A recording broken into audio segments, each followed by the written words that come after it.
Security, international terrorism. Why news, देखिए news में क्यों है। India's defence minister has called SCO Shanghai cooperation organisation to eliminate terrorism. तो terrorism के पहले हम इम्पैक्ट्स देख लेते हैं। तो पहला है loss of life and property. Fear so generated can distort public debates, empower political extremes and polarize societies, allocation of limited government resources, loss of businesses. Next आगे चलते हैं। टेररिज्म की definition, forceful and unlawful method to achieve the desired goals, affects almost every sphere of human life, be it economic, political and social. Next, factors that cause terrorism, ideological cause, radical ideologies. देखिए radical ideologies means जो existing social order में fundamental changes लाना चाहती हैं, जो कि basically inspire हैं from religious beliefs, political beliefs, जो इन दी एंड टेररिज्म के लिए मोटिवेट करता है। Next point, ethno nationalism and separatism. जब एक एथनिक ग्रुप के लोगों को ऐसा लगता है कि उनके राइट्स डिनाइड किए जा रहे हैं, तो वो अपने राइट्स के लिए वायलेंस करते हैं, जो टेररिज्म का रूप ले लेता है। इसमें प्रोमिनेंट देखने को हमें मिलता है लेफ़्ट कम्युनिज्म। लेफ़्ट कम्युनिज्म इस बात के एडवोकेट बनते हैं कि प्राइवेट प्रॉपर्टी का एबॉलिशन होना चाहिए, एक क्लासलेस सोसाइटी होनी चाहिए। राइट विंग कैपिटलिज्म, वो ये कहते हैं कि फ्री मार्केट हो, गवर्नमेंट का इंटरवेंशन इकोनॉमी में लिमिटेड ही रहे। और रिलीजियस आइडियोलॉजीज तो बेसिकली टोटली आपके पास रिलीजियस बिलीव्स के ऊपर बेसिस है। नेक्स्ट आता है आपके पास ग्लोबलाइजेशन। ग्लोबलाइजेशन से लोगों की मोबिलिटी इंक्रीज तो हुई है, तो इसमें टेररिस्ट की भी हुई है। Terrorist can travel across border, they can communicate with each other. और ग्लोबलाइजेशन हो गया है तो अब लार्जर ऑडियंस टारगेट हो सकती है। देखिए लार्जर ऑडियंस टारगेट होने का मतलब क्या है इधर, मीन्स उनका मैसेज और रेडिकल आइडियोलॉजी लार्जर ऑडियंस के माइंड को इन्फेक्ट कर सकता है। Next point, terrorism as foreign policy. देखिए टेररिज्म एक वॉर का अल्टरनेट बन गया आज के टाइम में, क्योंकि मॉडर्न वॉर काफ़ी एक्सपेंसिव हो गए हैं। और इसी बीच जो पाकिस्तान इस चीज़ का बेनिफिट लेता है, Taliban, al Qaeda, Osama bin Laden relationship से, Laden camps fighter trained for Pakistan ongoing struggle with India over Kashmir. Next point, poor societies with weak state structures. तो देखिए जो पुअर सोसाइटीज़ वो ज़्यादा एक्सपोज हैं टेररिज्म के रिस्क से in comparison to wealthier countries. International injustice, देखिए जब किसी ग्रुप और इंडिविजुअल के साथ ग्लोबल लेवल पर इनजस्टिस होती है और रिजॉल्व नहीं होती है, तो उनमें एक वेंजेंस की भावना इवॉल्व हो ही जाती है। जैसे कि मिडल ईस्ट में जो लोगों ने ऑपरेशन और इनजस्टिस शो किया है, क्योंकि US का इराक में इन्वेजन, जिस कारण से क्या हुआ है कि एक एक्सट्रीमिस्ट ग्रुप ISIS वहाँ पर एक उभर कर आया है। Global initiatives to counter terrorism. तो ग्लोबल इनिशिएटिव्स क्या हैं? GCTS, United Nations global counter terrorism strategy. देखिए ये स्ट्रेटजी अडॉप्ट की गई थी 2006 में, जिसका एम था नेशनल, रीजनल और इंटरनेशनल लेवल पर टेररिज्म को काउंटर करना। इसके 4 पिलर्स हैं। देखिए हम 4 पिलर्स देखते हैं। Measures address conducive terrorism, prevent combat terrorism, और measures to build state capacity. State capacity का मतलब ये है कि पब्लिक सर्विस इफेक्टिवली डिलीवर हो, जिससे लॉ एंड ऑर्डर मेंटेन रहे और सिटीजन भी प्रोटेक्टेड रहे। Ensure human rights, rule of law, fundamental basis of the fight against terrorism. UNSC, Counter-Terrorism Committee, CTC, it is tasked with monitoring implementation of Resolution 1373 in 2001. Okay. GCTF, देखो India भी इसका member है, is an informal, apolitical, multilateral platform which brings together countries around the world to develop and discuss counter-terrorism. Okay. Next, United Nations Countering Terrorist Traveling Program. ये कैसे achieve कर सकते हैं? देखिए इंटरनेशनल डाटाबेस बनाया जाए, जैसे कि इंटरपोल डाटाबेस है, ताकि ताकि काउंटर टेररिज्म को जल्दी डिटेक्ट किया जाए इंटरनेशनल लेवल पर। Financial action task force FATF क्या है? For anti money laundering and countering financing of terrorism. Okay, rats. SCO regional anti terrorist structure, cooperation with international regional organisations, जिससे कि हम टेररिज्म काउंटर कर सकें, सेपरेटिज्म को counter कर सकें, एक्सट्रीमिज्म को काउंटर कर सकें। ठीक है, ये इजी है। GTI प्रोड्यूस्ड बाय IEP, ये क्या एनालाइज करता है?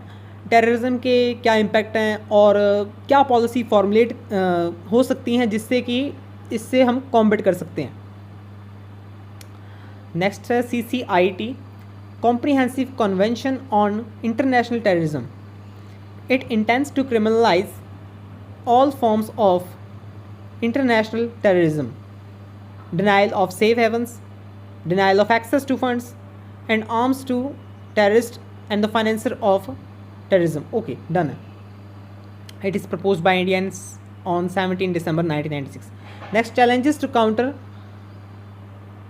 counter international terrorism. एम्बिग्यूटी, देखिए जो टेररिज्म की डेफिनेशन है काफ़ी एम्बिगस है, मतलब कि काफ़ी ब्रॉड है, वेग है, तो इसको थोड़ा सा क्लियर कट बनाने की ज़रूरत है।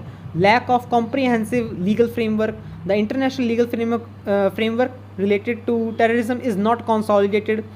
देखिए कोई एक सिंगल यूनिफाइड ट्रीटी नहीं है जो टेररिज्म को डिफ़ाइन करे, या ना ही कोई लीगल नॉर्म्स हैं जिससे टेररिज्म काउंटर हो सके। हाँ, पर ये सब कुछ हमें स्कैटर्ड फॉर्म में ज़रूर मिल जाता है, जैसे ट्रीटीज़ हैं। ट्रीटीज़ जैसे कि होगी हमारे पास 1999 की ट्रीटीज़ है जो टेररिज्म के फाइनेंस को सप्रेस करती है। 1997 की है जो कि सप्रेशन ऑफ टेररिस्ट बॉम्बिंग के ऊपर है। और security council and general assembly resolutions में आपको कुछ रेजोल्यूशन मिल जाएंगे जो कि यूएन ने अडॉप्ट कर रखे हैं। जूरिस्प्रूडेंस जैसे कि इंटरनेशनल और नेशनल कोर्ट्स के डिसीजन जिसने इंटरनेशनल लेवल पे टेररिज्म के अगेंस्ट लीगल फ्रेमवर्क को काउंटर किया है, तो ये सब कुछ आपको स्कैटर्ड फॉर्म में मिल जाएगा, पर ये कंसोलिडेटेड फॉर्म में नहीं है। इनएडिक्वेट domestic capacity, terrorist crimes fall in the category of national criminal law. जैसे टेररिस्ट क्राइम में हाई लेवल की एक्सपर्ट इन्वेस्टिगेशन, जैसे टेररिस्ट क्राइम्स में हाई लेवल की इन्वेस्टिगेशन चाहिए, पर अगर कंट्री के पास रिसोर्सेज ही नहीं है, कैपेबिलिटीज़ नहीं है इन्वेस्टिगेट करने की, प्रोसिक्यूट करने की या फिर पनिश करने की, तो काउंटर टेररिज्म इनफेक्टिव रहेगा। Next, restriction on off civic freedoms 2019 human rights council report. देखिए काउंटर टेररिज्म मेजर का नेगेटिव इम्पैक्ट भी है, जैसे कि लोगों की फ्रीडम पर ही है नेगेटिव इम्पैक्ट, जैसे right to freedom of association, expression and assembly. ये तब होता है जब गवर्नमेंट काउंटर टेररिज्म मेजर्स को यूज़ करती है ह्यूमन राइट्स डिफेंडर और जो गवर्नमेंट के क्रिटिकल है उनको सप्रेस करने के लिए, उनको रिस्ट्रिक्ट करने के लिए, तो इसका नेगेटिव इम्पैक्ट भी है। टेररिज्म फाइनेंसिंग, जो वो टेररिज्म को फाइनेंसिंग होती है वो वेरियस वेज से होती है, जैसे कि क्रिप्टो करेंसी से भी हो रही है आजकल, तो उसको काउंटर करना आजकल काफ़ी मुश्किल बन गया है क्योंकि टेक्नोलॉजी का काफ़ी ज़्यादा यूज़ है, तो ये भी एक बड़ा इशू है। वे फॉरवर्ड से पहले हम ये देख लेते हैं, domestic policy initiatives by India toward counter terrorism. देखिए UAPA एक्ट है 1967 का, और NIA जो कि फंक्शनिंग करती है, establishment of NIA which is functioning as central counter terrorism law enforcement agency in country. Net grid जिसके पास कटिंग एज टेक्नोलॉजी है जो कि काउंटर टेररिज्म की कैपेबिलिटीज़ और इन्हेंस कर देती है।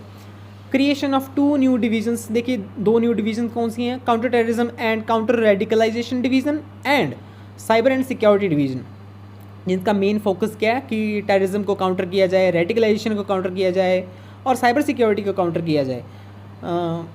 ओके, वे फॉरवर्ड देखते हैं आगे। Enhance state capacity to prevent and combat terrorism, existing institutions को स्ट्रेंथन करने की ज़रूरत है। आइडेंटिफाई गैप्स कीजिए कि कहाँ कैसे हम टेररिज्म को प्रिवेंट कर सकते हैं और इससे हम कैसे कॉम्बैट कर सकते हैं, ये गैप्स हमें खुद ही आइडेंटिफाई करने पड़ेंगे। मल्टी डिसिप्लिनरी कॉरपोरेशन, जैसे कि डिफरेंट लॉ इन्फोर्समेंट एजेंसीज़ को साथ मिलाकर काम करना होगा, और वो तब होगा जब इंफॉर्मेशन शेयर होगी, जॉइंट प्रोटोकॉल्स डेवलप होंगे और कोऑर्डिनेटिंग इन्वेस्टिगेशंस होगी। तो ये मल्टी डिसिप्लिनरी कोऑपरेशन हो सकता है ऐसे। बॉर्डर मैनेजमेंट सिस्टम ये भी इन्हेंस हो सकता है आपके पास, इसमें रिफॉर्म्स लेके आ सकते हैं। Focus on role of regional and international organisation and state capacity. देखिए गैप्स हम आइडेंटिफाई कर सकते हैं टेक्निकल असिस्टेंस में जो गैप्स आ रहे हैं। Compliance with international norms and obligations, provide training on organised crimes, money laundering and drug trafficking, coherence and efficiency in assistance, coordination with UN system, okay, integrate gender and counter terrorism। देखिए gender perspective को counter terrorism में integrate करना क्यों ज़रूरी है। पहले तो women and girls as victim of terrorism. देखिए समझना होगा कि वुमेन गर्ल्स टेररिज्म से कैसे इफेक्ट हुई हैं, क्या different forms of violence face किए उन्होंने, और उन्हें अब क्या चैलेंजेस फेस करने पड़ रहे हैं। ऐसे हम टेररिज्म के रिस्पॉन्स को भी प्रिवेंट कर सकते हैं। Women as perpetrators, facilitators, supporters. अब कुछ वुमेन सपोर्टर्स भी होती हैं टेररिज्म की, तो उनके ऊपर फोकस करना ज़रूरी भी है। वुमेन एज एजेंट्स, तो वुमेन एज एजेंट्स, तो वुमेन को एज अ एजेंट भी रिक्रूट किया जा सकता है, जैसे कि हम टेररिज्म, जिससे कि हम टेररिज्म को काउंटर कर सकते हैं। तो वहाँ भी अपना रोल निभा सकती हैं वुमेन्स। वुमेन एज एजेंट्स होकर डिफरेंशियल इम्पैक्ट, तो differential impact of counter terrorism strategies on women and women's right. तो जब वुमेन को डिटेंशन पर रखा जाए, जैसे मान लीजिए डिफरेंशियल इम्पैक्ट क्या है आपको समझा रहा हूँ मैं। तो जब वुमेन को डिटेंशन पर रखा जाता है तो वहाँ की कंडीशन बड़ी अनवेल और अनसेफ होती है। और मान लीजिए कि अगर किसी वुमेन पर सर्विलेंस बनाकर रखा है और कुछ टाइम बाद पता लगता है कि वो वुमेन तो इनोसेंट थी, तो इसमें उस वुमेन की प्राइवेसी और फ्रीडम ऑफ मूवमेंट इम्पैक्ट होती है ना, तो ये डिफरेंशियल इम्पैक्ट आ जाते हैं वुमेन और वुमेन राइट्स पे। और एक नेक्स्ट आपके पास ensure protection of human rights, protect human rights and fundamental freedoms. तो फंडामेंटल फ्रीडम्स और ह्यूमन राइट्स पे कॉम्प्रोमाइज़ नहीं होना चाहिए जब आप टेररिज्म को काउंटर कर रहे हैं। ये एक हमारे लिए अल्टीमेट सक्सेस है। Public awareness and cooperation, raising public awareness, तो पब्लिक अवेयरनेस रेज करनी जरूरी है। Public private partnership state authorities के साथ हो सकती है, प्राइवेट सेक्टर के साथ हो सकती है, media, civil society, okay. UN security council, देखिए इंपॉर्टेंट पॉइंट है। UN security council should expressly clarify that humanitarian protection and assistance must never be conceptualized as support to terrorism। देखिए क्या मतलब है, जैसे मान लीजिए किसी एरिया में अगर टेररिस्ट अटैक होता है और अगर उस टेररिस्ट अटैक एरिया में के लोगों को जब असिस्टेंस प्रोवाइड की जाती है, तो ये टेररिस्ट को असिस्टेंस प्रोवाइड करनी है या फिर एड प्रोवाइड करना नहीं है।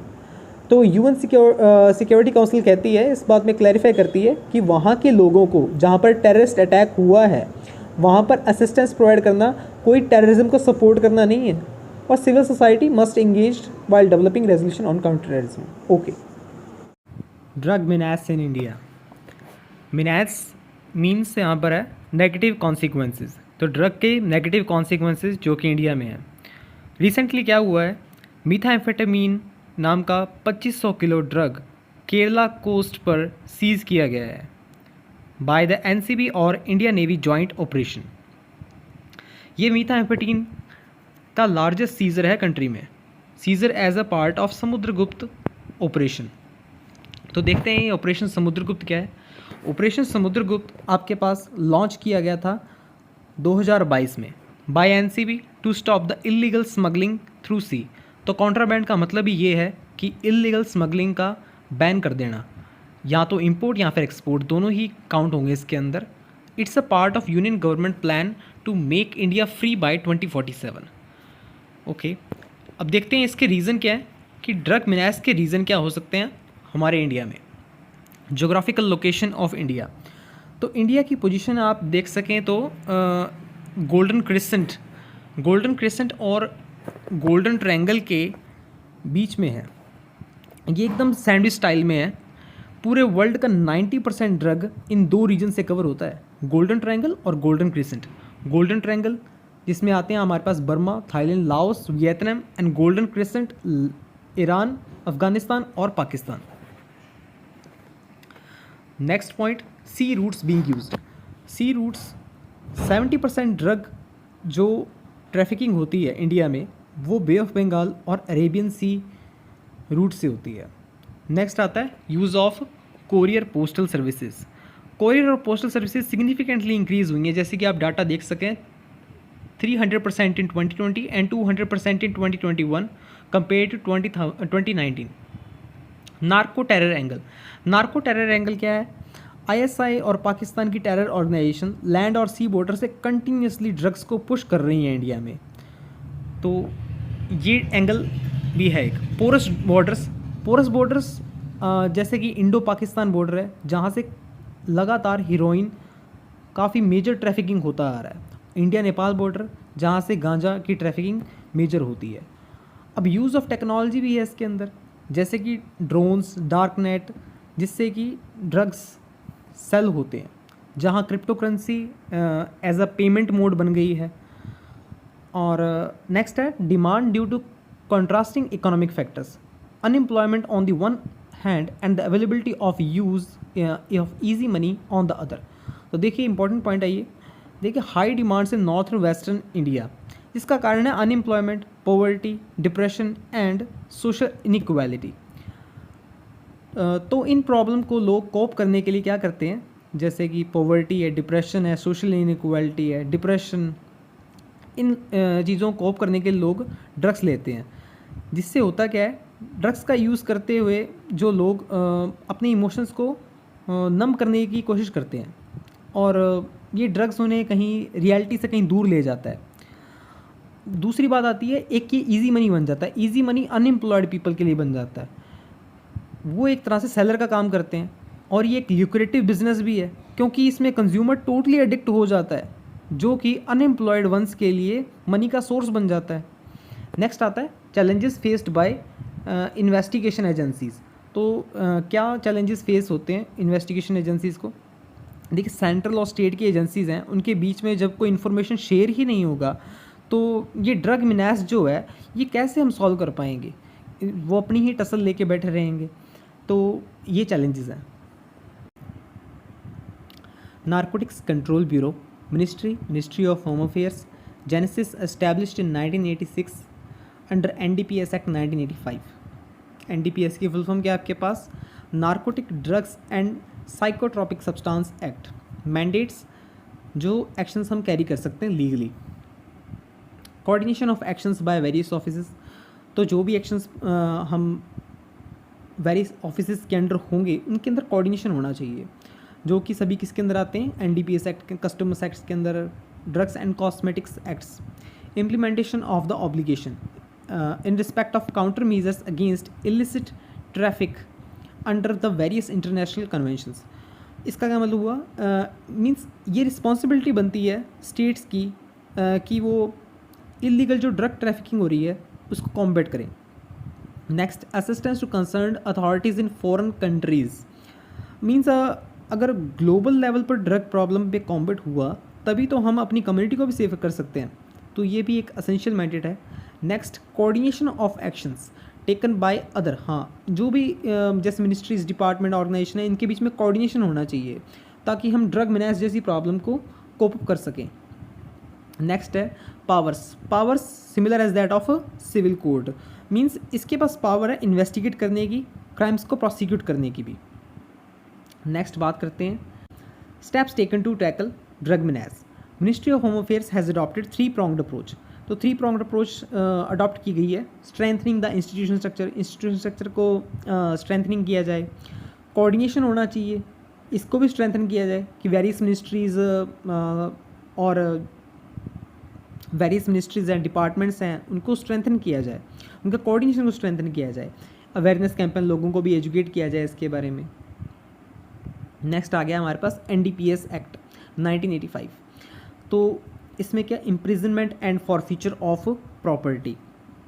NDPS एक्ट में ऑफेंडर्स को पनिशमेंट मिलती है इम्प्रिजनमेंट 20 ईयर्स की और फाइन नियरली होता है 2 लाख रुपीज़ का। और अगर आप cultivation, production, possession, cell purchase property का ऐसा कुछ होता है तो वो प्रॉपर्टी भी सीज कर ली जाएगी।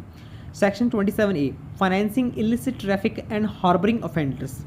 फाइनेंसिंग का सिर्फ मतलब यही नहीं है कि आपने पैसे देकर ड्रग ट्रैफिकिंग अफोर्ड कर ली, इसका मतलब ये भी है हार्बरिंग ऑफेंडर्स। देखिए हार्बरिंग ऑफेंडर्स एक वर्ड आया, हार्बरिंग ऑफेंडर्स में मतलब ये आ गया एक ऑफेंस है कि मतलब कि आपने उसको शेल्टर प्रोवाइड कर दिया जैसे कि, ठीक है, तो ये भी हार्बरिंग ऑफेंडर्स में आ जाता है। जॉइंट कोऑर्डिनेशन, देखिए एनकोड नाम से narco coordination centre, coordination among various law enforcement agencies. तो एनकोड सेटअप किया गया है ताकि एजेंसीज के बीच में कोऑर्डिनेशन हो। MAMSG multi agency maritime security group monitor smuggling of drugs through sea routes. तो सी रूट से होने वाली ट्रैफिकिंग पर विजिलेंस बनाए रखता है ये MAMSG। नेक्स्ट बात करते हैं हम cooperation with other countries, good synergy, coast guards of Sri Lanka, Maldives and Bangladesh. तो ICG इंडियन कोस्ट गार्ड ने अच्छी सिनर्जी डेवलप की है, means cooperative interaction between both parties. देखो गुड सिनर्जी का यही मतलब होता है कि इसने एक गुड सिनर्जी क्रिएट की है, कि एक गुड कोऑर्डिनेशन क्रिएट किया है। मतलब कि श्रीलंका जैसे कोस्ट गार्ड्स है ना, कोस्ट गार्ड कंट्रीज़ हैं ये, श्रीलंका, मालदीव्स है, बांग्लादेश है, ठीक है, इनके साथ एक गुड सिनर्जी क्रिएट की है ICG ने।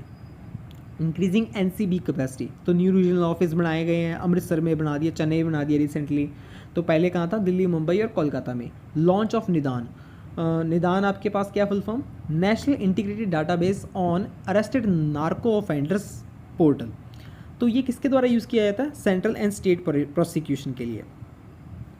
तो जो अरेस्टेड ऑफेंडर्स हैं, ठीक है, उनका डाटाबेस वो सेंटर और स्टेट एजेंसीज के साथ शेयर कर देते हैं, जिससे उनका एंटी ड्रग्स लॉ इन्फोर्समेंट और भी इफेक्टिव हो जाए। नेक्स्ट इस तरह एक कॉलम और था, other initiatives to tackle drug menace.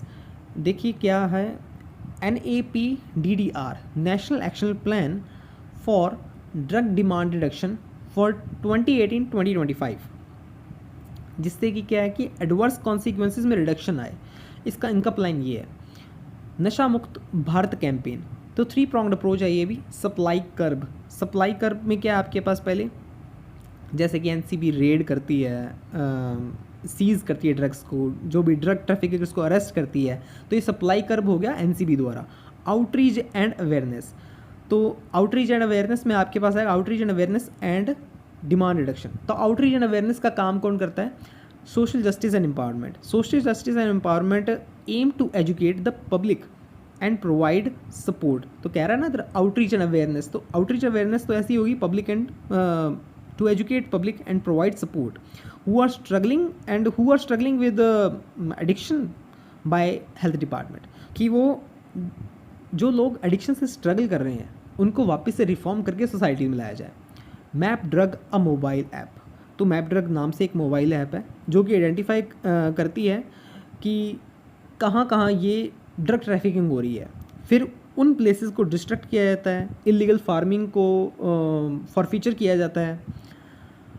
Next आ गया, इंडिया ने कुछ ट्रीटीज़ भी साइन कर रखी हैं, तो UN के साथ ये ट्रीटीज़ हैं आपके पास, ये 4 आप पढ़ सकते हैं। Way forward, sharing of intelligence, state police क्या कर सकती है कि वो डिस्ट्रीब्यूटर्स और पैडलर्स को कैच करे, और central agencies big time smugglers को। तो वैसे आमतौर पर स्टेट और सेंट्रल एजेंसीज आइसोलेशन पर होती हैं, पर वो ऐसा काम कर सकती हैं। नेक्स्ट, एनहेंसिंग टेक्नोलॉजिकल कैपेबिलिटीज़, जैसे कि हम जानते हैं कि डार्कनेट और क्रिप्टो करेंसी काफ़ी बढ़ावा दे रही हैं ड्रग ट्रैफिकिंग को, तो स्टेट्स को भी नेशनल फोरेंसिक साइंस यूनिवर्सिटी के साथ कोलैबोरेशन कर इस प्रॉब्लम को कोप करना चाहिए, क्योंकि ये आज के टाइम की ज़रूरत पड़ गई है। मॉडर्न टेक्नोलॉजीज़ यूज़ कर सकते हैं वो, जैसे कि blockchain analysis, map intelligences and digital forensics. Focus on source of supply, देखिए अक्सर कार ऐसा होता है कि जो ऑफिसर्स पैडलर्स और डिस्ट्रीब्यूटर्स को तो अरेस्ट कर लेते हैं, बट वो एग्जैक्ट ओरिजिन कहाँ से है, मतलब कि उस चीज़ को फेल टू डिटेक्ट है उसके अंदर। तो सोर्स ऑफ सप्लाई इसके अंदर फेल टू डिटेक्ट है या फिर फेल टू लोकेट कह सकते हैं आप। तो उस चीज़ पे फोकस करने की ज़रूरत है। तो हमें सोर्स का भी पता होना चाहिए कि ये सब चीज़ें हो कहाँ से रही हैं। क्रिएटिंग अवेयरनेस अमंग सिटीजन्स, मतलब कि लेक्चर्स और फिल्म्स के थ्रू, या फिर हम कैंप्स इस्टेब्लिश कर सकते हैं डी एडिक्शन सेंटर्स के। एनहेंसमेंट ऑफ पनिशमेंट, जिससे कि डेटरेस बढ़ जाए और कुछ नहीं है। Psychedelic substance, psychedelics are a class of psychoactive substance that produce changes in perception, mood and cognitive process. तो ये ऑल सेंसेस को इफेक्ट करता है वापस से। Cause a person to hallucinate, hallucinate मतलब कि आपको ऐसी चीज़ें दिखने लगती हैं, सुनने लगती हैं जो कि रियलिटी में एग्जिस्ट ही नहीं करती हैं। Psychedelics are non addictive and non toxic. There are many kinds of psychedelics, some occur naturally. तो जो नेचुरली अकरिंग करती हैं, जैसे कि सिलोसाइबिन, जिसको मैजिक मशरूम्स भी कहा जाता है। नेचुरली अकरिंग साइकेडेलिक्स इंक्लूड, तो ये चीज़ ये सब्सटेंस होते हैं, मिसलिन होता है, एन डाइमिथाइलिन ट्रिप्टामाइन है। तो रिसर्चर्स ने तो सिंथेटिक साइकेडेलिक्स भी बनाया है और इंडिया में साइकेडेलिक्स प्रोहिबिट्स हैं। News in short, thermobaric bomb. तो ह्यूमन राइट्स ग्रुप ने एक्यूज़ किया है म्यांमार मिलिट्री को कि उन्होंने थर्मोबैरिक बॉम्ब यूज़ किए हैं, जिनको हम क्या कहते हैं, वैक्यूम और एरोसोल बॉम्ब और fuel air explosive. Thermobaric bomb consist of a fuel container with 2 separate explosive charge. तो देखिए इसके अंदर क्या होता है, जब एक थर्मोबैरिक जो कि एक गाइडेड बॉम्ब होता है, तभी जब ये स्ट्राइक करता है, देखिए ये इमेज में आपको दिख रहा होगा, precision guided bomb strikes target. तो जब ये आपके पास स्ट्राइक करता है टारगेट पे, तो एक स्मॉल एक्सप्लोजिव क्लाउड रिलीज़ होता है जो फ्यूल को स्कैटर कर देता है। ठीक है, जो इसके अंदर फ्यूल होता है इस बॉम्ब के अंदर, वो स्कैटर होता है। Small explosion releases A cloud of explosive material. तो सेकंड स्टेज में इसके बाद में क्या होता है, एक क्लाउड फिर से एक्सप्लोड हो जाता है एक ह्यूज फायरबॉल के रूप में, जो कि एक वैक्यूम जनरेट करता है और आसपास की सारी ऑक्सीजन सक कर लेता है। देखिए second explosion ignites cloud causing a massive blast that is capable of vaporising human bodies. तो ह्यूमन बॉडीज़ तक को वेपोराइज कर सकता है ये जो सेकेंड स्टेज है। Second stage huge fireball suck up all surrounding oxygen. Next news is Khorramshahr 4 ballistic missile. तो ईरान ने 4th generation of its liquid fuelled Khorramshahr ballistic missile launch की है, जिसको इन्होंने नाम खैबर भी दिया है। खोरम शाहर वैसे तो नाम है ईरानियन सिटी पर खैबर। खैबर एक जूइश फोर्ट्रेस है जो कि अब सऊदी अरेबिया है, जो कि मुस्लिम्स द्वारा कॉन्कर्ड कर लिया गया था 7th सेंचुरी में।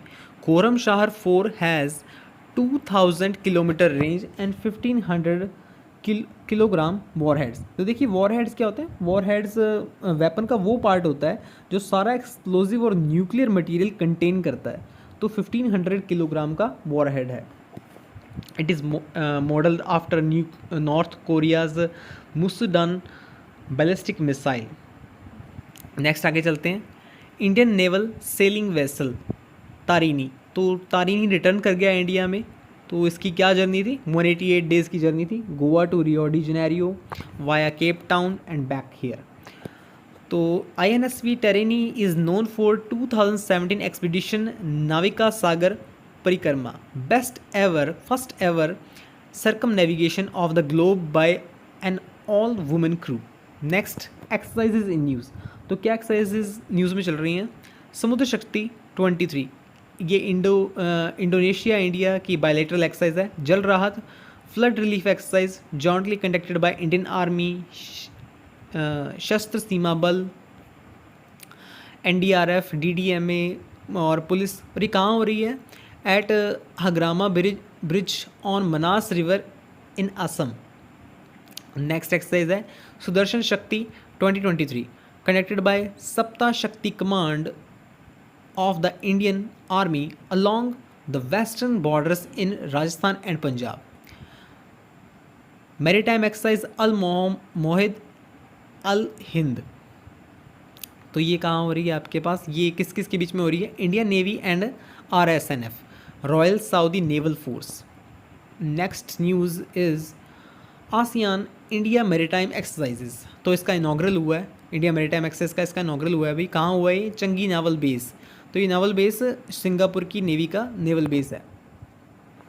एंड सी फेस भी कंडक्ट होगा इसके अंदर, सी फेस की भी एक्सरसाइज होंगी। ये काम होगी साउथ चाइना सी में होंगी। पार्टिसिपेंट्स कौन कौन से हैं हमारे इंडिया से, यहाँ पर INS दिल्ली है, INS Satpura, P-81 maritime petrol aircraft है। देखिए इस एक्सरसाइज का एम क्या है, इस एक्सरसाइज का एम है कि कोऑपरेशन बढ़े, ट्रस्ट, फ्रेंडशिप, कॉन्फिडेंस बढ़े आसियान और इंडियन नेवीज़ के बीच में।